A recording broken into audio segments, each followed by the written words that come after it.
আর এই মুহূর্তে যে বিশেষ খবরের দিকে আমরা নজর রাখবো, এই মুহূর্তের সব থেকে বড় খবর, কাথিকাট ব্যাংকের প্রতিনিধি নির্বাচনে ধরাশায়ী গেরুয়া শিবির। আবার আপনাদের জানিয়ে রাখি, এই মুহূর্তের সব থেকে বড় খবর, কাথিকাট ব্যাংকের প্রতিনিধি নির্বাচনে ধরাশায়ী গেরুয়া শিবির। নিজের গড় ধরে রাখতে পারলেন না শুভেন্দু অধিকারী। দীর্ঘদিন পর কন্টাইকাট ব্যাংকের চেয়ারম্যান থেকে শুভেন্দু অধিকারীকে সরতে হলো অবশেষে।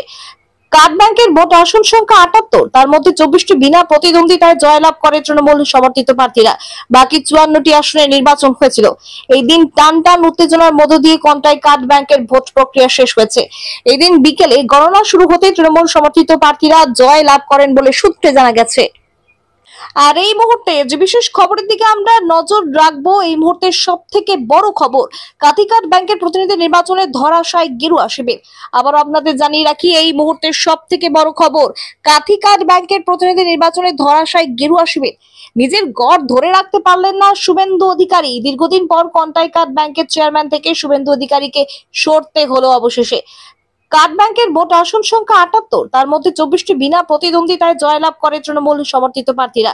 বাকি ৫৪টি আসনে নির্বাচন হয়েছিল। এই দিন টান টান উত্তেজনার মধ্য দিয়ে কন্টাই কাট ব্যাংকের ভোট প্রক্রিয়া শেষ হয়েছে। এই দিন বিকেলে গণনা শুরু হতে তৃণমূল সমর্থিত প্রার্থীরা জয় লাভ করেন বলে সূত্রে জানা গেছে।